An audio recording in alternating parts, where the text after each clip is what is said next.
ሰላም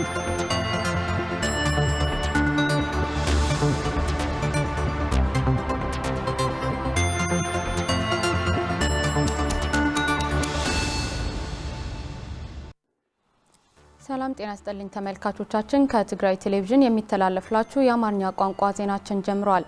ከዜናዎቹ ጋር ማለት ጸጋይ። የትግራይ ጊዜያዊ አስተዳደር የትግራይ ግብርና በማዘመን አርሶ አደሩን ተጠቃሚ የሚሆንበት እድል ለመፍጠር ድጋፍና ክትትል እንደሚያደርግ የትግራይ ጊዜያዊ አስተዳደር ፕሬዝዳንት ጀነራል ታደሰ ወረደ ገለጹ። ፕሬዝዳንቱ ይህንን የገለጹት በጽራ ወንበርታ ወረዳ አጉላ ከተማ የትግራይ ግብርናና ተፈጥሮ ሀብት ቢሮ ከጊዜያዊ አስተዳደር ጋር በመግባባት ለወተት ላም የሚሆን መስሪያ ቦታ በሰጡበት ወቅት ነው። የኢየሩሳሌም ገብረመድህን ዘገባ ፕሮዮት ወልደመድህን። በትግራይ ምስራቃዊ ዞን በአጉላ ከተማ የወተት ላሞችን በማራባት ከተሰማሩ ወገኖች መካከል አንዱ የሆኑት አቶ አብርሃ ታደሰ በወተት ምርት የሚገኘውን ጥቅም ትልቅ መሆኑን ገልጸው ሆኖም ግን አሁን ከብቶችን ለማራባት የመስሪያ ቦታ ወሳኝ በመሆኑ በመስሪያ ቦታ እጥረት ምክንያት ከነበራቸው 16 የወተት ላሞች 7ቱን ለመሸጥ መገደዳቸውን ያስረዳሉ። የተስራ ጽቦቅ ነው ግን ናይ ቦታ ጽበት ግን የተሰማራሁበት የስራ ዘርፍ ጥሩ ነበር። ሆኖም ግን የመስሪያ ቦታ ስላላገኘው መለወጥ አልቻልንም። በምትመለከቷት በዚች ጠባብ ቦታ ነው ከእንስሳቱ ጋር እየኖርኩኝ ያለሁት። ከምታዩዋቸው በላይ በቦታ ጥበት ተሽጠዋል። አሁን ላይ ግን ይህ ጥያቄ መልስ ያገኘ ሲሆን አቶ አብርሃን ጨምሮ በወተት ላሞች የተሰማሩ ሌሎች አርብቶ አደሮች የመስሪያ ቦታ ጥያቄዎችን ከዓመታት በኋላ በትግራይ ጊዜያዊ አስተዳደር አማካኝነት መልስ በማግኘቱ ደስታ እንደፈጠረባቸው ገልጸው በዚህም የበለጠ ለመስራት እንደሚያግዛቸውም ተናግረዋል። አሐሰረን አፍሩስከን እነዚህ የወተት ላሞች አይንቀሳቀሱም። ምግባቸው ውሃቸው እዛ ነው። እናም ይህንን በመገንዘብ በተደረገለን የመስሪያ ቦታ ድጋፍ በጣም ደስ ብሎናል። ከዚህ በላይ ለመስራትም ያነሳሳናል። ድሕሪ ከዚ ከተማና ከምዚ ዘና ካብ 5000 ሊትር አሁን በተፈጠረልን የመስሪያ ቦታ እድል እና ምርት ከነበረው 5000 ሊትር ወተት ወደ 20 እና 30000 ሊትር ለማሳደግ እንተጋለን። የተደረገልን ድጋፍ ትልቅ ነው። እናመሰግናለን። የጽራ ወንበርታ የኢኮኖሚ ዘርፍ ጽሕፈት ቤት ኃላፊ አቶ ሙዑዝ ለገሰ በበኩላቸው በአጉላ ከተማ የመስሪያ ቦታ ያልነበራቸው በርካታ በወተት ላሞች የተሰማሩ አርብቶ አደሮች እንዳሉ ገልጸው ይህ ችግር ለመፍታት ለ53 አርሶ አደሮች የመስሪያና መሸጫ ቦታ እንደሰጠም ይናገራሉ። ተባቢ 18400 ካሬ ተዘጋጁ 18000 ካሬ ነው የተዘጋጀው። 23 ሴቶች ለሚገኙባቸው 53 አርሶ አደሮች እንዲሁም ለ338 እንስሳት የሚያገለግል የመሰረት ድንጋይ ተቀምጧል። የትግራይ ግብርናና የተፈጥሮ ሀብት ቢሮ ኃላፊ አቶ አለም ብርሃን ሀሪፈየ በበኩላቸው ቢሮአቸው ለእንስሳት ሀብት ቅድሚያ በመስጠት እየሰራ እንደቆየም አስረድተዋል። በእንስሳት ሀብት ልማት ስራዎች ላይ የሚያጋጥሙ ችግሮችን ከተለያዩ ባለድርሻ አካላት ጋር በመቀናጀት ዘመናዊ ግብዓቶችን በመጠቀም የእንስሳት ሀብት ስራዎችን በሁሉ አካባቢዎች ለማስፋፋት በትኩረት እንደሚሰራም አቶ አለም ብርሃን አክለው ገልጸዋል። ልማት ሀብት እንስሳን አሳን የእንስሳትና የአሳ ሀብታችን በሁለት ምክንያቶች ወሳኝ የሆነ ዘርፍ ነው። አንደኛው ከጄኖሳይዳዊ ጦርነት በኋላ እንደመሆናችን መጠን ወደ ነበረበት ለመመለስ በዋናነት በእንስሳትና በአሳ ሀብት መረባረብ ይገባናል። በስፍራው በመገኘት የመስክ ጉብኝት ያካሄዱት የትግራይ ጊዜያዊ አስተዳደር ፕሬዝዳንት ጀነራል ታደሰ ወረደም የትግራይ ጊዜያዊ አስተዳደር የትግራይ ግብርናን ለማዘመንና አርሶ አደሩ ተጠቃሚ የሚሆኑበትን እድል ለመፍጠር የተቀናጀ ድጋፍና ክትትል እንደሚያደርጉም ገልጸዋል። አንድ ችግር ብቻ ስለፈታን ሁሉም ተቀርፏል ማለት አይደለም። እናንተ የተሻለ ስራ ለመስራት የሚያስችላችሁ ጥያቄ አቅርቡ። እኛ ደግሞ እንደ መንግስት ለመመለስ እንዘጋጃለን። ለበርካታ ዓመታት የአርሶ አደሩ ጥያቄ ሆኖ የቆየው የመስሪያ ቦታ ጥያቄ በመመለሱ የእንስሳት ሀብት ልማት ዘርፍ ከፍ እንዲልና የተሻሉ ስራዎች እንዲሰሩ ተስፋ እንደሚደረግበት የገለጹት ፕሬዝዳንቱ በየዘርፉ የሚነሱ የህዝብ ጥያቄዎችን ለመፍታት በትኩረት እንደሚሰሩም ተናግረዋል። አሁን ያለው የፖለቲካ አለመረጋጋት በእርግጠኝነት በጋራ ሆነን እናልፈዋለን። ይህ እውን እንዲሆን ግን በልማት ላይ ከሰራን ነው። ኢኮኖሚያችንን ከፍ ካደረግን ነው። እዚህ ያለነው ሰላማችን በመጠበቅ ልማታችን ላይ ልንሰራ ይገባናል። አደራዳሪ አካላት የፕሪቶሪያው ስምምነት አደጋ ላይ መውደቁን በመገንዘብ የአፍሪካ ህብረት ፓናል በአፋጣኝ እንዲጣራ ህወሓት ጠየቁም። የህወሓት ማዕከላዊ ኮሚቴ ከህዳር 8 እስከ 13 2018 ዓ.ም ባካሄደው መደበኛ ስብሰባ አደራዳሪዎቹ እስካሁን ያለው የስምምነቱ አፈጻጸምና እየታዩ ያሉ የጦርነት አደጋዎችን የአፍሪካ ህብረት ፓናል እንዲገመገም ጫና ሊያደርጉ ይገባል ሲል ጠይቋል። ማዛ መኮንን ተከታትለዋለች።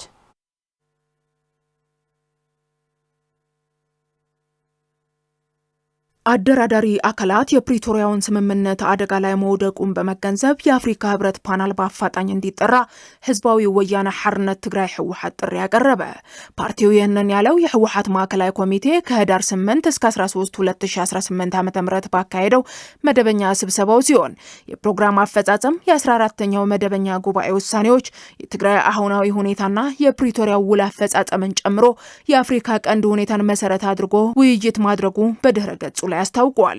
የፕሪቶሪያው ስምምነት እንዲፈረም ከፍተኛ አስተዋጽኦ ያደረጉ ሀገራት፣ አህጉራዊና ዓለም አቀፋዊ ተቋማት የፕሪቶሪያው ስምምነት ከሌላው ጊዜ በተለየ መልኩ አደጋ ላይ መውደቁን ሊገነዘቡ ይገባል ሲልም ባወጣው መግለጫ ጠቅሷል። አደራዳሪዎች የአፍሪካ ህብረት ፓናል በአፋጣኝ እንዲጠራና እስካሁን ያለውን የስምምነቱ አፈጻጸምና እየታዩ ያሉ የጦርነት አደጋዎች እንዲገመገም ጫና እንዲያደርጉ ጥሪ ያቀረበው የህወሓት ማዕከላዊ ኮሚቴ በህወሓት በኩል ሲደረግ የነበረውን ጥረት ተጠናክሮ እንዲቀጥል አቅጣጫ ማስቀመጡንም አብራርቷል። የኢትዮጵያ መንግስት ስምምነቱን በመጣስ ታጣቂዎችን በማደራጀትና በማስታጠቅ ጦርነትን ከመጫር አልፎ ውድ መስዋዕትነትን ያስከፈለ የድሮን ድብደባ ከፍተኛ ፖለቲካዊ ውሳኔ የተሰጠበት መሆኑ ያመላከተ ነው በማለት የኢትዮጵያ መንግስት ከፍተኛ ጥፋትን የሚያስከትል ሌላ ዙር ጦርነት ከመጫር ሊቆጠብ ይገባል ሲልም ማዕከላዊ ኮሚቴው ጥሪ አቅርበዋል። ህወሓት በመግለጫው አክሎም የኢትዮጵያ መንግስት የመንግስት ሰራተኞችን ደሞዝ፣ ነዳጅ፣ መሰረታዊ ሸቀጦችና መንገድ በመዝጋትና በማጉላላት የትግራይ ህዝብን በማስራብ ወደ ግጭት እንዲገባ ለማድረግ እየተካሄደ ያለው እንቅስቃሴ ሊቆም ይገባል ሲልም አሳስበዋል። የኢትዮጵያ መንግስት በስምምነቱ መሰረት ከህወሓትና ከትግራይ ጊዜያዊ አስተዳደር ጋር በመቀናጀት ግዴታው እንዲፈጽም ምዕራብ ትግራይን በኃይል በወረራ የያዙ ታጣቂዎችና ሰፋሪዎችን ከህገ መንግስታዊና ሉዓላዊ የትግራይ መሬት እንዲወጡ በማድረግ ብሔራዊ ማንነቱ እንዲቀይር እየተገደደ ያለን ህዝብ ነጻ እንዲወጣና የተፈናቀለውና የተሰደደው ህዝብም ወደ ቀዬው እንዲመለስ ግዴታው እንዲወጣ ሲልም ጠይቋል። ህወሓት በመጨረሻም የዓለም ማህበረሰብ በቀጠናው እየታየ ያለው የጦርነት ድባብ አደጋው በዚህ ቀጠና ብቻ የሚወሰን እንዳልሆነ በመገንዘብ በቸልተኝነት ሊመለከተው አይገባም ያለው በመግለጫው ይህ ድርጊት ገና ካሁኑ ጫና በማድረግ የድርሻውን እንዲወጣም ህወሓት ጥሪ አቅርበዋል። ሃይማኖታዊ ይዘቱን በጠበቀ መልኩ በየዓመቱ በጥንታዊቷና ታሪካዊቷ አክሱም ከተማ ህዳር 21 የሚከበረው የህዳር ጽዮን በዓል በደመቀ ሁኔታ ለማክበር ከወዲሁ የተለያዩ ዝግጅቶች መጠናቀቃቸው ተገለጸ። የህዳር ጽዮን ክብረ በዓል ሃይማኖታዊ በዓል ከመሆኑ ባለፈ የህዝቦችን መቀራረብ የሚፈጥርና አንድነትን የሚያጠናክር በዓል በመሆኑ ሁሉም የበረከቱ ተሳታፊ እንዲሆንም ጥሪ ቀርቧል። ስባጋድስ በላይ አነጋግሯቸዋል። ፉርቱና ገብሩ አዘጋጅተዋለች።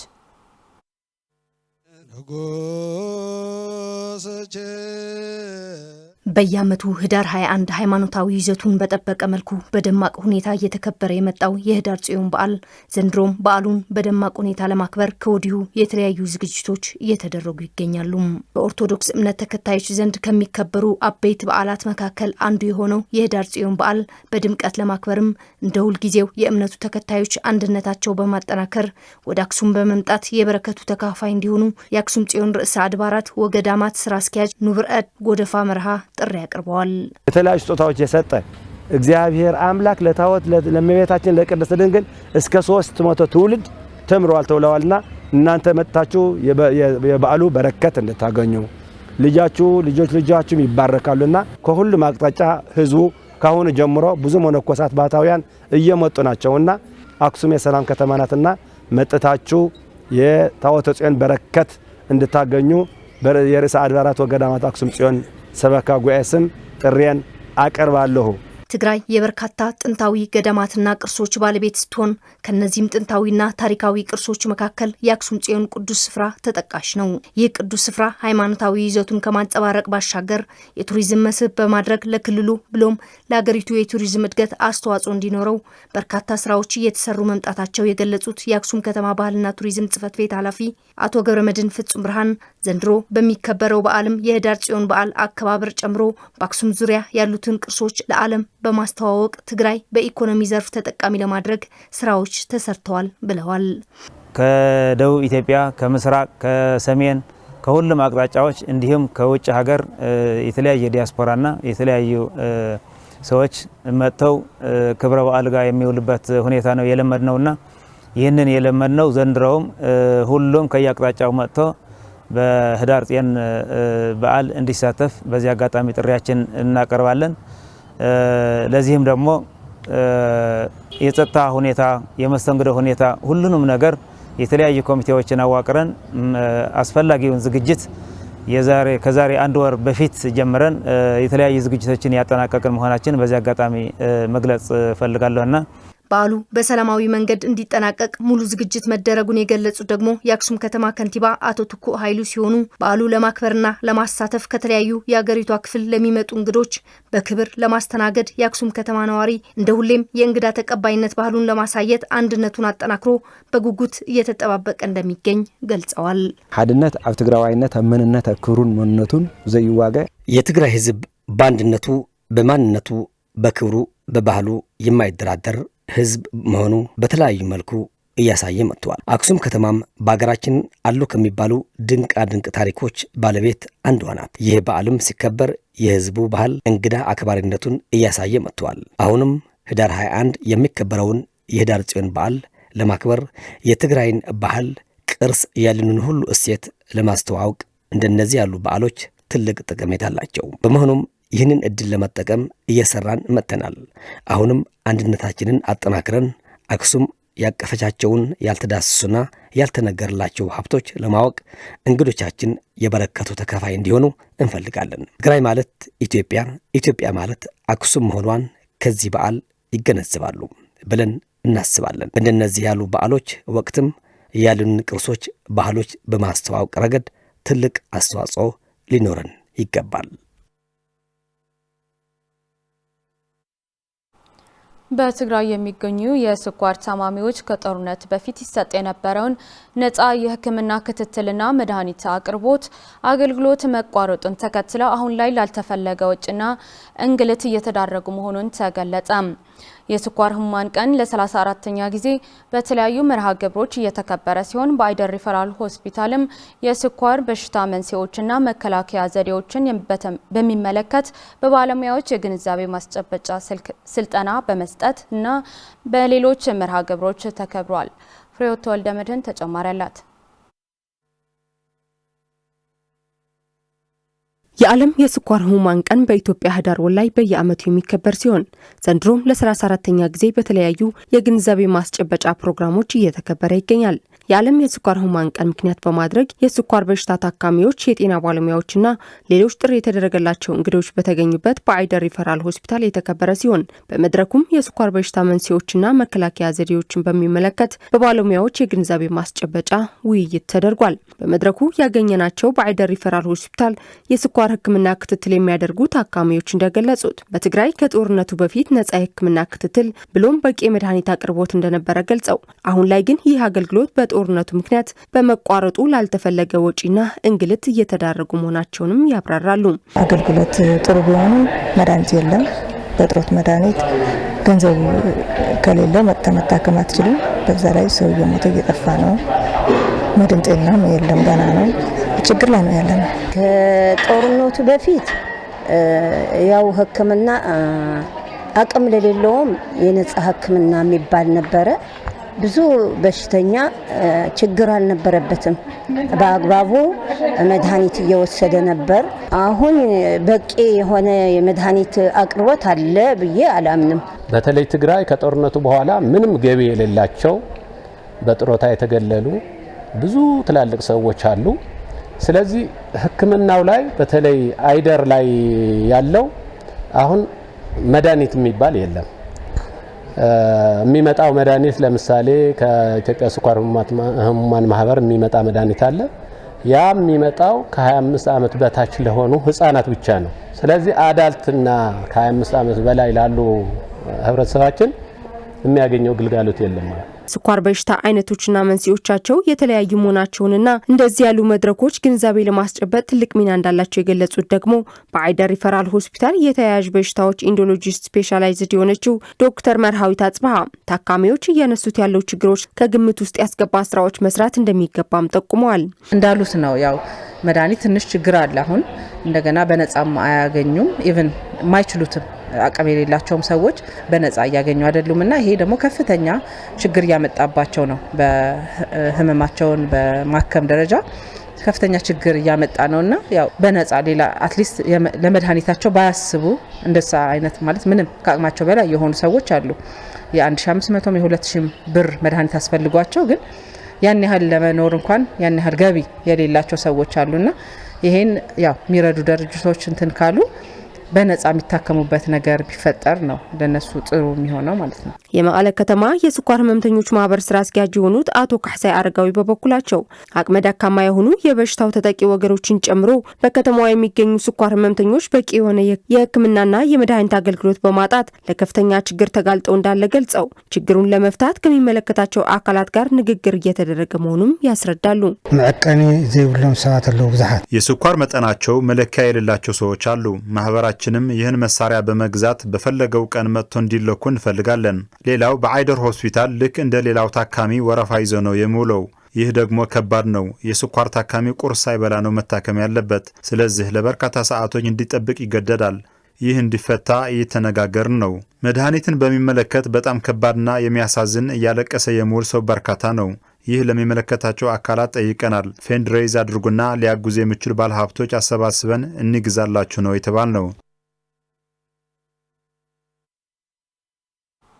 በመጨረሻም ህጻናት መብታቸው ተከብረው በመልካም ስነ ምግባር ታንጸው እንዲያድጉ የሁሉም ማህበረሰብ ድጋፍና ክትትል ወሳኝ መሆኑን ተገለጸ።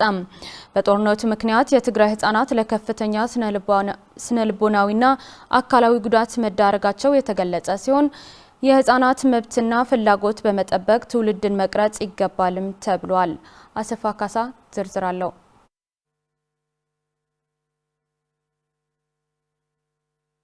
ዓለም አቀፍ የህፃናት ቀን የኔ ቀን የኔ መብት በሚል መሪ ቃል በዓለም አቀፍ ደረጃ እየተከበረ ይገኛል።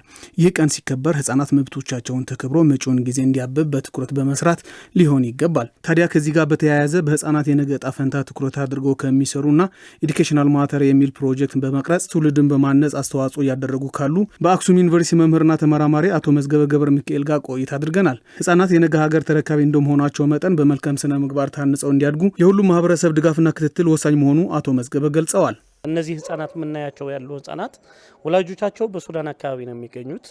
ግማሾቹ በቁጥር 70 ናቸው። እነዚህ ህፃናት ብዙ ችግር፣ መከራ፣ ቸነፈር የደረሰባቸው ናቸው።